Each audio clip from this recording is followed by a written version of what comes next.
ಇವತ್ತಿನ ಮೊದಲನೆಯ ಪ್ರಶ್ನೆ, ಸಂವಿಧಾನದ ಈ ಕೆಳಗಿನ ಯಾವ ವಿಧಿಯು ಅಸ್ಪೃಶ್ಯತೆಯನ್ನು ರದ್ದುಪಡಿಸುತ್ತದೆಯಪ್ಪ ಅಂದ್ರೆ ಇಲ್ಲಿ 17ನೇ ವಿಧಿ ರದ್ದು ಪಡಿಸ್ತಕ್ಕಂಥ ನೋಡಿ ಆಪ್ಷನ್ ಸಿ ಸರಿಯಾಗಿರ್ತಕ್ಕಂಥದ್ದು. ನೋಡಿ ಸ್ನೇಹಿತರೆ, ಈ ಪ್ರಶ್ನೆ ಪ್ರತಿಯೊಂದು ಎಕ್ಸಾಮಲ್ಲಿ ರಿಪೀಟ್ ಆಗ್ತಕ್ಕಂಥ ಒಂದು ಪ್ರಶ್ನೆ ಆಗಿರ್ತಕ್ಕಂಥದ್ದು. ನೆಕ್ಸ್ಟು ಎರಡನೆಯ ಪ್ರಶ್ನೆ, ಕೆಳಗಿನ ಯಾವ ವಿಧದ ಮೂಲಭೂತ ಹಕ್ಕು ಅಸ್ಪೃಶ್ಯತೆಯ ನಿವಾರಣೆಯನ್ನು ಒಳಗೊಂಡಿದೆಯಪ್ಪ ಅಂದ್ರೆ ಇಲ್ಲಿ ಸಮಾನತೆ ಹಕ್ಕು ಒಳಗೊಂಡಿರ್ತಕ್ಕಂಥ ನೋಡಿ ಆಪ್ಷನ್ ಬಿ ಸರಿಯಾಗಿರ್ತಕ್ಕಂಥದ್ದು. ನೆಕ್ಸ್ಟ್ ಅದೇ ರೀತಿ ಮೂರನೆಯ ಪ್ರಶ್ನೆ, ಭಾರತೀಯ ಸಂವಿಧಾನದ ಪ್ರಕಾರ ಕೆಳಗಿನ ಯಾವ ಹಕ್ಕು ಮೂಲಭೂತ ಹಕ್ಕು ಆಗಿರುವುದಿಲ್ಲ ನೋಡಿ. ಯಾವುದು ಮೂಲಭೂತ ಹಕ್ಕು ಆಗಿರುವುದಿಲ್ಲಪ್ಪ ಅಂದ್ರೆ ಇಲ್ಲಿ ಕೆಲಸ ಮಾಡುವ ಹಕ್ಕು ಅಂತಕ್ಕಂಥದ್ದು ಮೂಲಭೂತ ಹಕ್ಕು ಆಗಿರುವುದಿಲ್ಲ ನೋಡಿ ಆಪ್ಷನ್ ಎ ಸರಿಯಾಗಿರ್ತಕ್ಕಂಥದ್ದು. ನೆಕ್ಸ್ಟ್ ನಾಲ್ಕನೆಯ ಪ್ರಶ್ನೆ, ಮೂಲಭೂತ ಹಕ್ಕುಗಳನ್ನು ಏನೆಂದು ಕರೆಯುತ್ತಾರೆ ನೋಡಿ. ಮೂಲಭೂತ ಹಕ್ಕುಗಳನ್ನು ನ್ಯಾಯ ರಕ್ಷಿತ ಹಕ್ಕುಗಳು ಅಂತೇಳಿ ಕರಿತಕ್ಕಂಥದ್ದು ನೋಡಿ ಆಪ್ಷನ್ ಎ ಸರಿಯಾಗಿರ್ತಕ್ಕಂಥದ್ದು.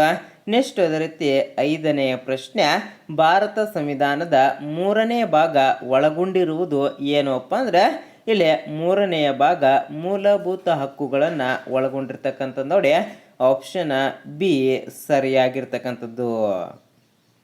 ನೆಕ್ಸ್ಟು ಆರನೆಯ ಪ್ರಶ್ನೆ, ಇವುಗಳಲ್ಲಿ ಯಾವ ಮೂಲಭೂತ ಹಕ್ಕು ಈಗ ಸಾಮಾನ್ಯ ನ್ಯಾಯಯುತ ಹಕ್ಕಾಗಿದೆಯಪ್ಪ ಅಂದ್ರೆ ಇಲ್ಲಿ ಆಸ್ತಿ ಹಕ್ಕು ಅಂತಕ್ಕಂಥದ್ದು ಈಗ ಸಾಮಾನ್ಯ ನ್ಯಾಯಯುತ ಹಕ್ಕು ಆಗಿರ್ತಕ್ಕಂಥದ್ದು ನೋಡಿ ಆಪ್ಷನ್ ಡಿ ಸರಿಯಾಗಿರ್ತಕ್ಕಂಥದ್ದು.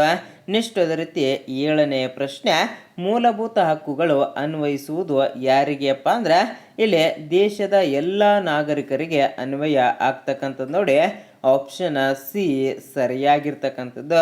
ನೆಕ್ಸ್ಟ್ ಅದೇ ರೀತಿ ಎಂಟನೆಯ ಪ್ರಶ್ನೆ, ಈ ಕೆಳಗಿನವುಗಳಲ್ಲಿ ಯಾವುದು ಭಾರತೀಯ ಸಂವಿಧಾನದ ಪ್ರಕಾರ ಮೂಲಭೂತ ಹಕ್ಕು ಆಗಿರುವುದಿಲ್ಲ ನೋಡಿ. ಯಾವುದು ಮೂಲಭೂತ ಹಕ್ಕು ಆಗಿರುವುದಿಲ್ಲಪ್ಪ ಅಂದ್ರೆ ಇಲ್ಲಿ ಮಾಹಿತಿ ಹಕ್ಕು ಅಂತಕ್ಕಂಥದ್ದು ಮೂಲಭೂತ ಹಕ್ಕು ಆಗಿರುವುದಿಲ್ಲ ನೋಡಿ ಆಪ್ಷನ್ ಡಿ ಸರಿಯಾಗಿರ್ತಕ್ಕಂಥದ್ದು. ನೋಡಿ ಸ್ನೇಹಿತರೆ, ಈ ಮೂಲಭೂತ ಹಕ್ಕುಗಳ ಬಗ್ಗೆ ಪ್ರತಿಯೊಂದು ಎಕ್ಸಾಮಲ್ಲಿ 1 ಅಂಕದ ಪ್ರಶ್ನೆ ಫಿಕ್ಸ್ ಆಗಿರ್ತದೆ. ಆದ್ದರಿಂದ ಯಾವುದೇ ಕಾರಣಕ್ಕೂ ನೆಗ್ಲೆಕ್ಟನ್ನು ಮಾಡಬೇಡಿ. ಇದ್ರ ಬಗ್ಗೆ ನಾನು ಕಂಪ್ಲೀಟಾಗಿ ಒಂದು ವಿಡಿಯೋನ ಮಾಡಿದ್ದೇನೆ ಸ್ನೇಹಿತರೆ, ಒಂದು ಸಾರಿ ಚೆಕ್ ಮಾಡ್ತಕ್ಕಂಥ ವ್ಯವಸ್ಥೆಯನ್ನು ಮಾಡಿಕೊಳ್ಳಿ. ನೆಕ್ಸ್ಟು 9ನೆಯ ಪ್ರಶ್ನೆ, ಮಕ್ಕಳಿಗಾಗಿ ಕಡ್ಡಾಯ ಶಿಕ್ಷಣ ಕಲ್ಪಿಸಿದ ಸಂವಿಧಾನದ ತಿದ್ದುಪಡಿ ಅಧಿನಿಯಮ ಯಾವುದು ಅಪ್ಪ ಅಂದ್ರೆ ಇಲ್ಲಿ 86ನೇ ತಿದ್ದುಪಡಿ ಅಂತಕ್ಕಂಥದ್ದು ನೋಡಿ ಆಪ್ಷನ್ ಎ ಸರಿಯಾಗಿರ್ತಕ್ಕಂಥದ್ದು. ನೆಕ್ಸ್ಟ್ ಅದೇ ರೀತಿ 10ನೆಯ ಪ್ರಶ್ನೆ, ಭಾರತೀಯ ಸಂವಿಧಾನವು ಮೂಲಭೂತ ಹಕ್ಕುಗಳ ಎಷ್ಟು ವರ್ಗಗಳನ್ನು ಖಾತರಿಪಡಿಸುತ್ತದೆ ನೋಡಿ. ಇಲ್ಲಿ ಮೂಲಭೂತ ಹಕ್ಕುಗಳು ಎಷ್ಟಿವೆ ಅಂತೇಳಿ ಪ್ರಶ್ನೆ ಇರ್ತಕ್ಕಂಥದ್ದು.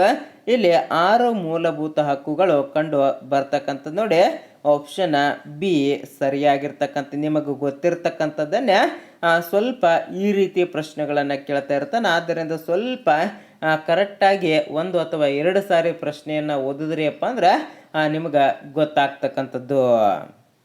ನೆಕ್ಸ್ಟು 11ನೆಯ ಪ್ರಶ್ನೆ, ಸಂವಿಧಾನದ ಯಾವ ಭಾಗದಲ್ಲಿ ಗಾಂಧೀಜಿಯವರ ತತ್ವಗಳನ್ನು ಅಳವಡಿಸಲಾಗಿದೆಯಪ್ಪ ಅಂದ್ರೆ ಇಲ್ಲಿ ರಾಜ್ಯ ನಿರ್ದೇಶಕ ತತ್ವಗಳಲ್ಲಿ ಗಾಂಧೀಜಿಯವರ ತತ್ವಗಳನ್ನು ಅಳವಡಿಕೆ ಮಾಡಲಾಗಿರ್ತಕ್ಕಂಥದ್ದು ನೋಡಿ ಆಪ್ಷನ್ ಎ ಸರಿಯಾಗಿರ್ತಕ್ಕಂಥದ್ದು.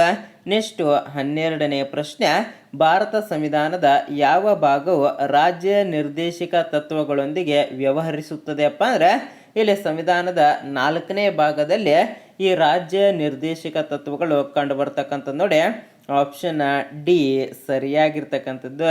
ನೆಕ್ಸ್ಟ್ ಅದೇ ರೀತಿ 13ನೆಯ ಪ್ರಶ್ನೆ, ಯಾವ ದೇಶದಲ್ಲಿ ಏಕರೂಪ ನಮೂನೆಯ ಸರ್ಕಾರವಿದೆಯಪ್ಪ ಅಂದ್ರೆ ಇಲ್ಲಿ ಜಪಾನ್ ದೇಶದಲ್ಲಿ ಏಕರೂಪ ನಮೂನೆಯ ಸರ್ಕಾರ ಕಂಡು ಬರ್ತಕ್ಕಂಥದ್ದು ನೋಡಿ ಆಪ್ಷನ್ ಬಿ ಸರಿಯಾಗಿರ್ತಕ್ಕಂಥದ್ದು. ನೆಕ್ಸ್ಟ್ ಅದೇ ರೀತಿ 14ನೆಯ ಪ್ರಶ್ನೆ, ಕಲ್ಯಾಣ ರಾಜ್ಯ ಎಂಬ ಪರಿಕಲ್ಪನೆಯು ಭಾರತ ಸಂವಿಧಾನದ ಈ ಭಾಗದಲ್ಲಿ ಕಂಡುಬರುತ್ತದೆ ನೋಡಿ. ಯಾವ ಭಾಗದಲ್ಲಿ ಕಂಡು ಬರುತ್ತದೆ ಅಪ್ಪ ಅಂದ್ರೆ ಇಲ್ಲಿ ನಿರ್ದೇಶಕ ತತ್ವಗಳಲ್ಲಿ ಕಂಡು ಬರ್ತಕ್ಕಂಥದ್ದು ನೋಡಿ ಆಪ್ಷನ್ ಡಿ ಸರಿಯಾಗಿರ್ತಕ್ಕಂಥದ್ದು.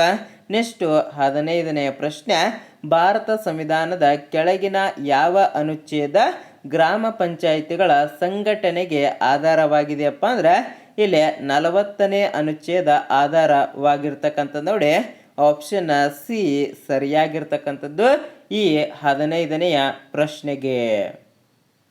16ನೇ ಪ್ರಶ್ನೆ, ಭಾರತ ಸಂವಿಧಾನದ ಪ್ರಕಾರ ಕೆಳಗಿನ ಯಾವುದು ದೇಶದ ಆಡಳಿತಕ್ಕೆ ಮೂಲಭೂತವಾಗಿದೆಯಪ್ಪ ಅಂದ್ರೆ ಇಲ್ಲಿ ರಾಜ್ಯ ನೀತಿ ನಿರ್ದೇಶಕ ತತ್ವಗಳು ಅಂತಕ್ಕಂಥ ನೋಡಿ ಆಪ್ಷನ್ ಸಿ ಸರಿಯಾಗಿರ್ತಕ್ಕಂಥದ್ದು.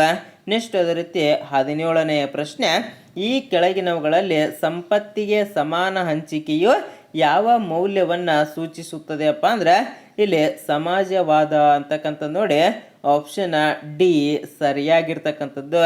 ನೆಕ್ಸ್ಟ್ ಅದೇ ರೀತಿ 18ನೆಯ ಪ್ರಶ್ನೆ, ಭಾರತೀಯ ಸಂವಿಧಾನದಲ್ಲಿ ರಾಜ್ಯ ನೀತಿಯ ನಿರ್ದೇಶಕ ತತ್ವಗಳನ್ನು ಯಾವ ಆರ್ಟಿಕಲ್ನಲ್ಲಿ ನೀಡಲಾಗಿದೆ ನೋಡಿ ಯಾವ ಆರ್ಟಿಕಲ್ನಲ್ಲಿ ನೀಡಲಾಗಿದೆಯಪ್ಪ ಅಂದ್ರೆ ಇಲ್ಲಿ 36ರಿಂದ 51ನೆಯ ವಿಧಿಯಲ್ಲಿ ನೀಡಲಾಗಿರ್ತಕ್ಕಂಥ ನೋಡಿ ಆಪ್ಷನ್ ಎ ಸರಿಯಾಗಿರ್ತಕ್ಕಂಥದ್ದು.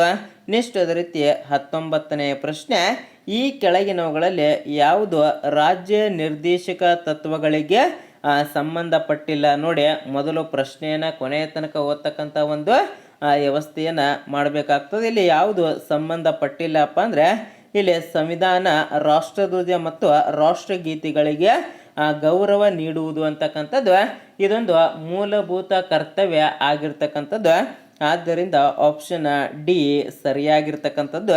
ಇಲ್ಲಿ ಮೇಲಿನ 3 ಆಪ್ಷನ್ಗಳು ಮೂಲಭೂತ ಒಂದು ರಾಜ್ಯ ನೀತಿ ನಿರ್ದೇಶಕ ತತ್ವಗಳಾಗಿರ್ತವ. ಇಲ್ಲಿ ಆಪ್ಷನ್ ಡಿ ಒಂದು ಮೂಲಭೂತ ಕರ್ತವ್ಯ ಆಗಿರುವುದರಿಂದ ಈ ಪ್ರಶ್ನೆಗೆ ಆಪ್ಷನ್ ಡಿ ಸರಿಯಾಗಿರ್ತಕ್ಕಂಥದ್ದು. ನೆಕ್ಸ್ಟ್ 20ನೇ ಪ್ರಶ್ನೆ, ರಾಜ್ಯ ನೀತಿ ನಿರ್ದೇಶಕ ತತ್ವಗಳಲ್ಲಿ ಕಲ್ಪಿಸಿಕೊಳ್ಳಲಾಗಿರುವ ಜೀವನೋಪಾಯದ ಹಕ್ಕು ಯಾವ ತತ್ವಗಳನ್ನು ಆಧರಿಸಿದೆಯಪ್ಪ ಅಂದ್ರೆ ಇಲ್ಲಿ ಸಮಾಜವಾದಿ ತತ್ವಗಳನ್ನು ಆಧರಿಸಿರ್ತಕ್ಕಂಥದ್ದು ನೋಡಿ ಆಪ್ಷನ್ ಎ ಸರಿಯಾಗಿರ್ತಕ್ಕಂಥದ್ದು ಈ 20ನೆಯ ಪ್ರಶ್ನೆಗೆ.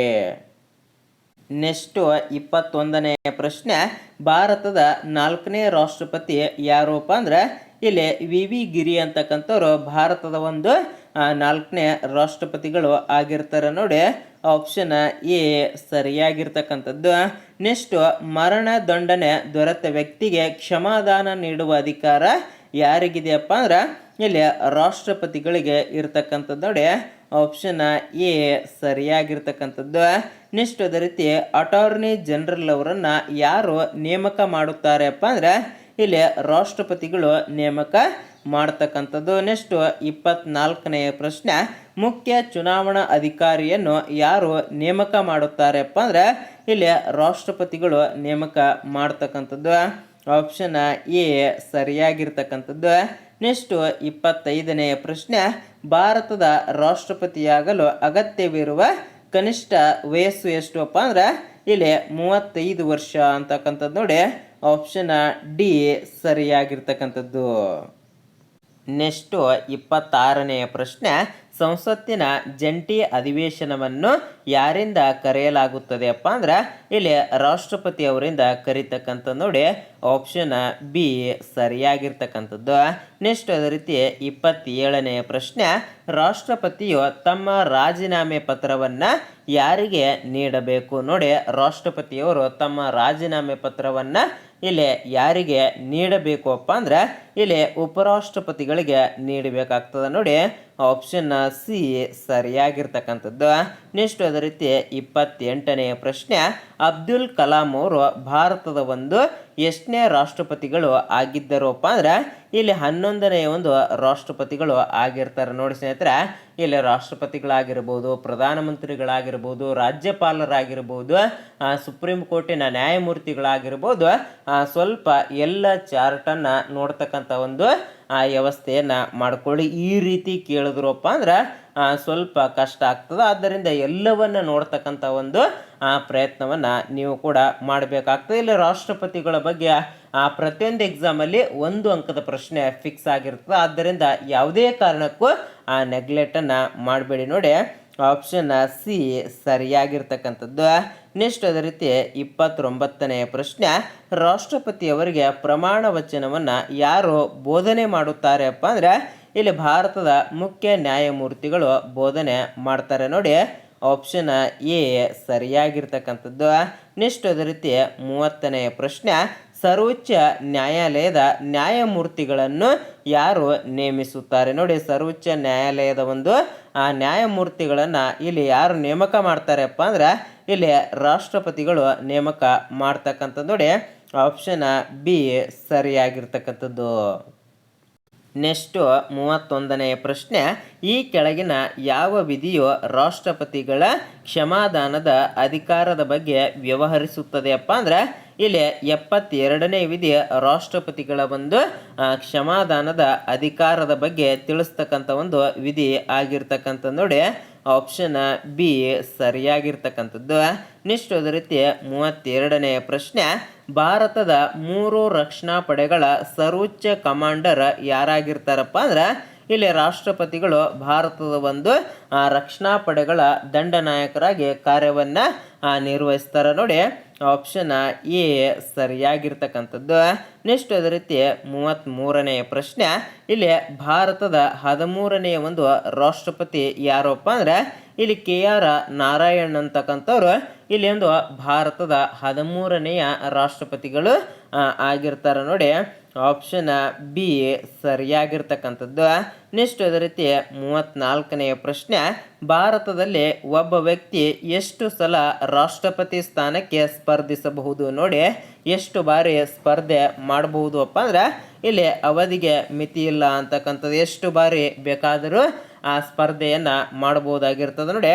Option C ಸರಿಯಾಗಿರ್ತಕ್ಕಂಥದ್ದು. ನೆಕ್ಸ್ಟ್ ಅದೇ ರೀತಿ 35ನೇ ಪ್ರಶ್ನೆ, ರಾಷ್ಟ್ರಪತಿಯ ಹುದ್ದೆ ಖಾಲಿ ಇದ್ದಾಗ ಉಪರಾಷ್ಟ್ರಪತಿ ಎಷ್ಟು ಸಮಯ ರಾಷ್ಟ್ರಪತಿಯಾಗಿ ಕಾರ್ಯ ನಿರ್ವಹಿಸಬಹುದು ಅಪ್ಪ ಅಂದ್ರೆ ಇಲ್ಲಿ 6 ತಿಂಗಳುಗಳ ಕಾಲ ಕಾರ್ಯವನ್ನು ನಿರ್ವಹಣೆ ಮಾಡಬಹುದಾಗಿರ್ತದೆ. 6 ತಿಂಗಳದ ಒಳಗಾಗಿ ಮತ್ತೆ ರಾಷ್ಟ್ರಪತಿಯವರನ್ನು ನೇಮಕ ಮಾಡಬೇಕಾಗ್ತದೆ ನೋಡಿ.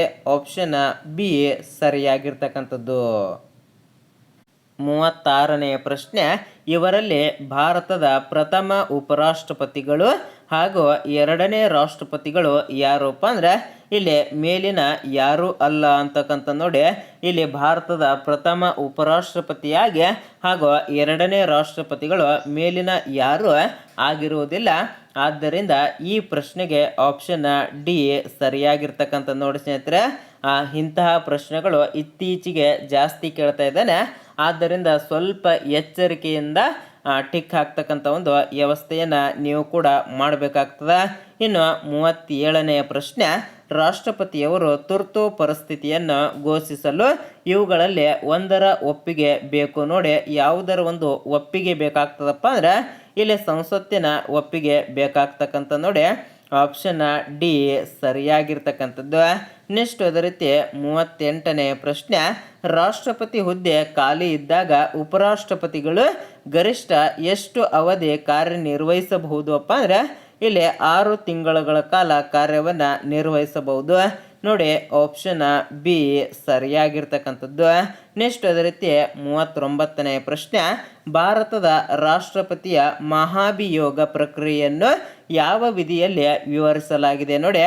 ಯಾವ ವಿಧಿಯಲ್ಲಿ ವಿವರಣೆ ಮಾಡಲಾಗಿದೆಯಪ್ಪ ಅಂದ್ರೆ ಇಲ್ಲಿ 61ನೇ ವಿಧಿಯಲ್ಲಿ ವಿವರಣೆ ಮಾಡಲಾಗಿರ್ತಕ್ಕಂಥ ನೋಡಿ. Option B ಸರಿಯಾಗಿರ್ತಕ್ಕಂಥದ್ದು. ನೆಕ್ಸ್ಟ್ ಅದೇ ರೀತಿ 40ನೇ ಪ್ರಶ್ನೆ, ಭಾರತದ ರಾಷ್ಟ್ರಪತಿಯನ್ನು ಪದಚ್ಯುತಗೊಳಿಸುವ ಪ್ರಕ್ರಿಯೆ ಯಾವುದಪ್ಪ ಅಂದ್ರೆ ಇಲ್ಲಿ ಮಹಾಭಿಯೋಗದ ಮೂಲಕ ಇವರನ್ನು ಕೆಳಗೆ ಇಳಿಸಬಹುದು ನೋಡಿ. ಆಪ್ಷನ್ ಬಿ ಸರಿಯಾಗಿರ್ತಕ್ಕಂಥದ್ದು ಈ 40ನೇಯ ಪ್ರಶ್ನೆಗೆ. 41ನೇ ಪ್ರಶ್ನೆ, ಭಾರತದ ಉಪರಾಷ್ಟ್ರಪತಿಗಳು ಒಂದು ಬಾರಿ ಎಷ್ಟು ವರ್ಷದವರೆಗೆ ಅಧಿಕಾರದಲ್ಲಿರುತ್ತಾರಪ್ಪ ಅಂದ್ರೆ ಇಲ್ಲಿ 5 ವರ್ಷದವರೆಗೆ ಅಧಿಕಾರದಲ್ಲಿ ಇರ್ತಕ್ಕಂಥ ನೋಡಿ. Option C ಸರಿಯಾಗಿರ್ತಕ್ಕಂಥದ್ದು. ನೆಕ್ಸ್ಟ್ ಅದೇ ರೀತಿ 42ನೇ ಪ್ರಶ್ನೆ, ಈ ಕೆಳಗಿನವರಲ್ಲಿ ಯಾರು ರಾಜ್ಯಸಭೆಯ ಅಧ್ಯಕ್ಷರು ಆಗಿರುತ್ತಾರೆ ನೋಡಿ. ಯಾರು ರಾಜ್ಯಸಭೆಯ ಒಂದು ಅಧ್ಯಕ್ಷರು ಆಗಿರ್ತಾರಪ್ಪ ಅಂದ್ರೆ ಇಲ್ಲಿ ಉಪರಾಷ್ಟ್ರಪತಿಗಳು ಆಗಿರ್ತಕ್ಕಂಥದ್ದು ನೋಡಿ. Option C ಸರಿಯಾಗಿರ್ತಕ್ಕಂಥದ್ದು. ನೆಕ್ಸ್ಟ್ ಅದೇ ರೀತಿ 43ನೇ ಪ್ರಶ್ನೆ, ಭಾರತಕ್ಕೆ ಸ್ವತಂತ್ರ ಬಂದ ಮೇಲೆ ಮೊದಲನೇ ಉಪರಾಷ್ಟ್ರಪತಿಯಾದವರು ಯಾರಪ್ಪ ಅಂದ್ರೆ ಇಲ್ಲಿ ಡಾಕ್ಟರ್ ರಾಧಾಕೃಷ್ಣನ್ ಅಂತಕ್ಕಂಥವ್ರು ಭಾರತದ ಒಂದು ಮೊದಲನೆಯ ಉಪರಾಷ್ಟ್ರಪತಿಗಳು ಆಗಿರ್ತಾರೆ ನೋಡಿ. Option C ಸರಿಯಾಗಿರ್ತಕ್ಕಂಥದ್ದು. ನೆಕ್ಸ್ಟ್ ಅದೇ ರೀತಿ 44ನೇ ಪ್ರಶ್ನೆ, 2 ಕ್ರಮಾನುಗತ ಅವಧಿಗೆ ಭಾರತದ ಉಪರಾಷ್ಟ್ರಪತಿಯಾಗಿ ಅಧಿಕಾರ ನಿರ್ವಹಿಸಿದವರು ಯಾರಪ್ಪ ಅಂದ್ರೆ ಇಲ್ಲಿ ಡಾಕ್ಟರ್ ರಾಧಾಕೃಷ್ಣನ್ ಅಂತಕ್ಕಂಥವ್ರು 2 ಕ್ರಮಾನುಗತವಾಗಿ ಉಪರಾಷ್ಟ್ರಪತಿಯಾಗಿ ಕಾರ್ಯವನ್ನು ನಿರ್ವಹಿಸ್ತಾರೆ ನೋಡಿ.